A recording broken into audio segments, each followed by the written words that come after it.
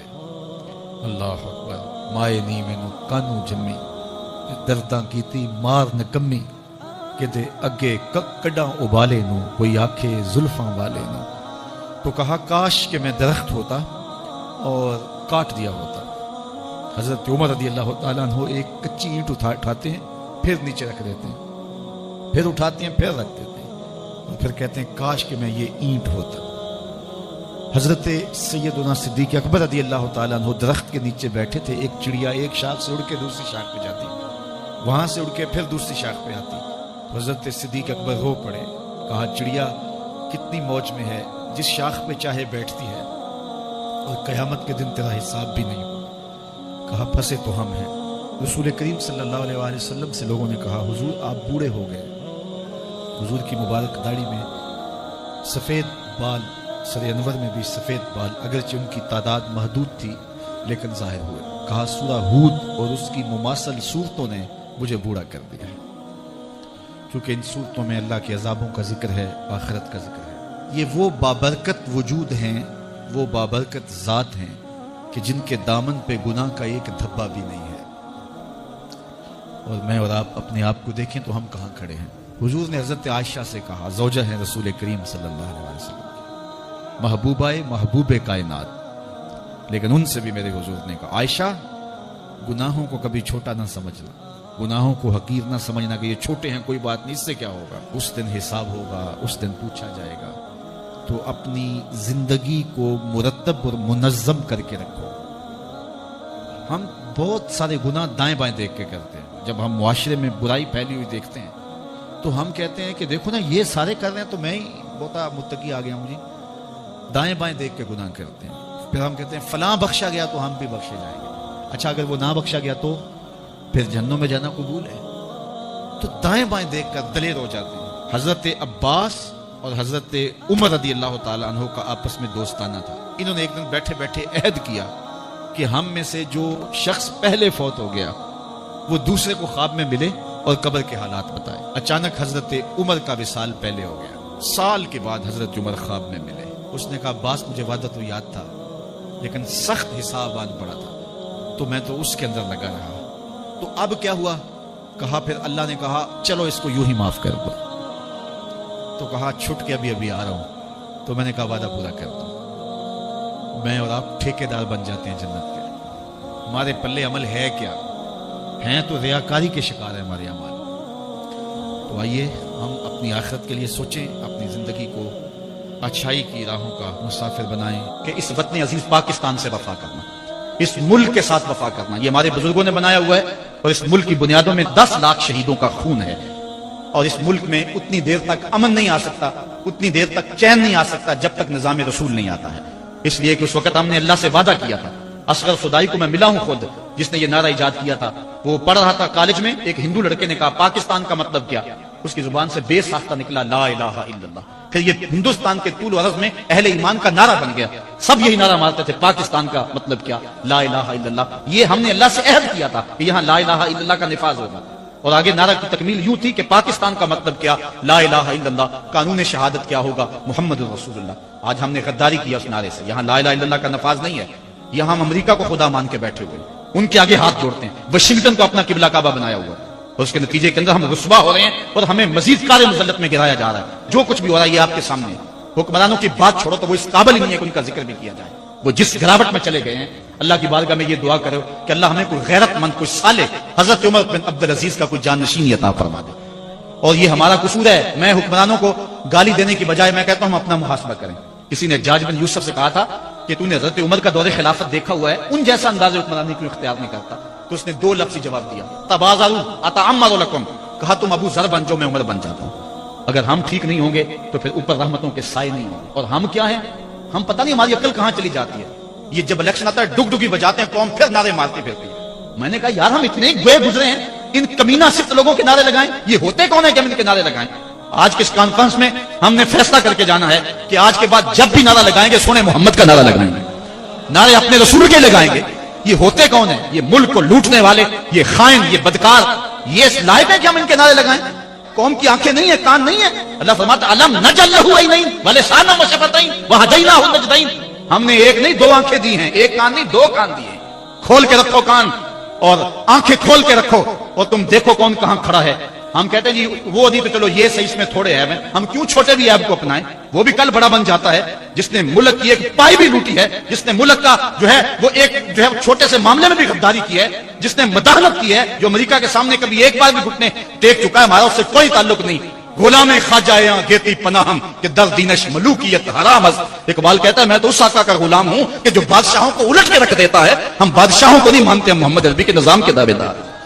میں نے سیالکوٹ میں کچھ باتیں کی تو کئی لوگ پریشان ہو گئے، پتہ نہیں اس نے الیکشن لڑنا ہے۔ میں نے کہا میں نے ممبری کیا کرنی ہے؟ اللہ نے مجھے رسول اللہ کا ممبر عطا کیا، میں اس کو کیا سمجھتا ہوں؟ ہم اس کی پرواہ بھی نہیں کرتے۔ لیکن یہ بھی آپ کو بتاؤ ہم غیر سیاسی بھی نہیں ہیں۔ ادارت المصطفیٰ نے کبھی یہ نعرہ لگایا کہ ہم غیر سیاسی، ہم غیر سیاسی نہیں ہیں، ہم پورے سیاسی ہیں۔ کانت بنو اسرائیل یسوسون هم الانبیاء، بنی اسرائیل کے نبی ان کو سیاست سکھایا کرتے تھے۔ ہم بے خبر نہیں ہیں، ہم جو ہے ناراض سے بے خبر، ہم کھلی آنکھوں سے دیکھ رہے ہیں۔